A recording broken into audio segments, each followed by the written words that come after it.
Are you running? Are you scared? Are you a stranger passing through here? Are you tired of this pace? Well, unlike you, soldier, we are. Hey Michael, how's your dinner? Good, man. I really like red peppers and soy sauce. Yeah?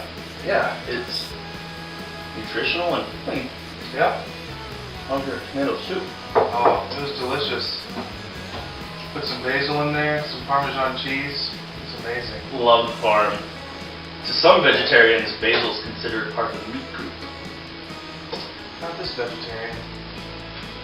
Good.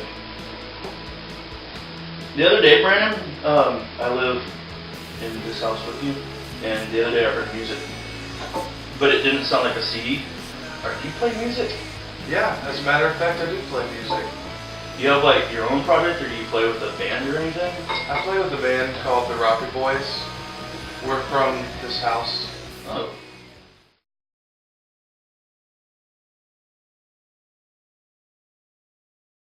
I always enjoy like, music from my roommates, either it be Sheryl Crow or that Kruger guy from Nickelback. I mean, say what you will. Great guys, though. Yeah, I mean, they're one of those guys that you're like, whoa, bro, hate your music, but love you as a person, so you kind of like their music afterwards. Yeah. I don't know. But your music sounds peculiar and unique to me. Well, thanks. I hope you mean that in the best possible way. Definitely. You want to talk about it? But yeah, I like your music, man. It's very ethereal, which I enjoy. Very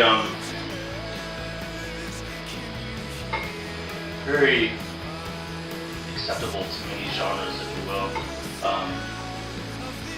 Yeah, it's a nice palette to the person that is wanting to wet their musical tongue with something new. What would, like, personally you say you get some influence from to write music for the Rocketboys? And are you the sole writer? Well, I'm glad you asked, Michael. I can't answer the influences question for the whole band, of course. But me personally, a lot of bands that I've listened to over the years, or for instance, like Sunny Day Real Estate or Jeff Buckley, Bill and Gloria Gaither, big time influence on me. Yeah, just, can you get that? Yes. That's Dennis Rodman. You can continue. Okay, good. Thanks, DR.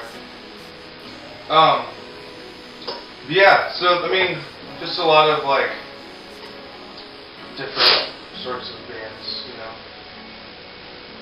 Sunny Day Real Estate was just here, actually. They did a really great job. I think the most enjoyable thing about the seeing live shows is, of course, like the music that you can hear.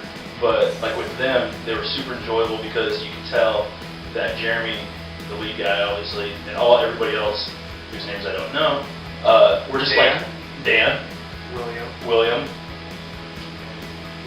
another guy, like just enjoyed themselves. Yeah. You know, it's like he was like walking around the stage, he was moving around, like you could see him smiling at each other. Yeah.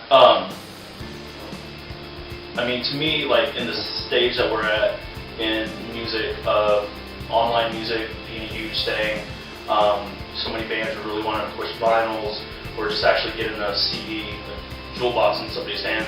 How much importance do y'all put on the live show?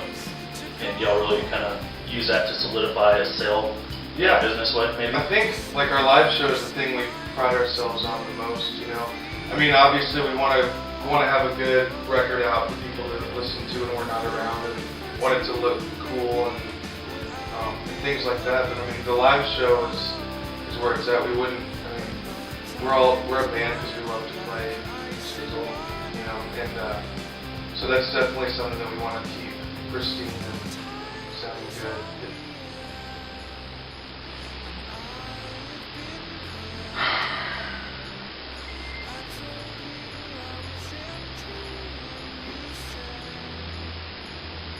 How many people are in your band? Like, what do y'all have in your band? What do y'all use to convey the sound of the Rocketboys? Well, there's 6 of us.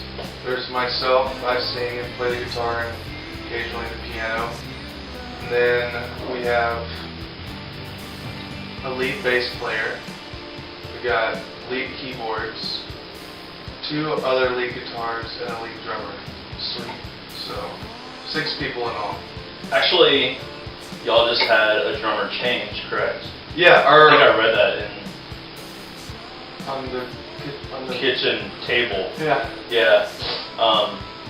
There was something posted the other day on the refrigerator that said, "Hi, I'm Alex from A New Frontier." And I had no idea where this frontier was or what it meant, and I guess maybe he's the new drummer? Yeah, our original drummer that we had for many years quit back in March or April. And so we toured around with a few different people. And this last tour we did, we had our good friend Alex, The New Frontiers, previously, play with us. And he's been a great friend of ours for a long time. And I think we all really wanted it to work out with him in our band. And it did. And so we asked him to be there. Yeah, which is good times right there. Man, I've always liked touring around the States, and you know, there's certain places that I like to go to. Do you have a favorite hot spot? Well, And by hot, I mean awesome. Like yeah, I assumed. Okay. There's a few places I always like going to, like places where our families live, because our families are kind of spread out all over. So it's fun. There's usually Where would that be? Well, glad you asked. My family lives in Memphis, Tennessee. We have some band family in Atlanta, and then some up in the East Texas area. And so it's always fun, just because you know there's gonna be a good time, get some free food, get a nice place to lay your head. But then also there's some just random places. For instance, on this last tour, or the tour, excuse me, before this one, we played in DC. And France. Nice. Yeah. Very nice. And it was really great. I mean, for some reason, we just had a great turnout. There was tons of people there. You know, it was our first time ever playing in DC. But for whatever reason, there was a good show. And I think times like that always make me enjoy the place more and like have fond memories of it. Yeah, I've always heard the European crowd is ridiculous. Like, they come out in droves just because it's like they're deprived of music venues or something over there. So That's what I hear. you play France, England, you know, you play the DC. Reading Festival, DC, and they're just going to come out and see you no matter who you are. Yeah.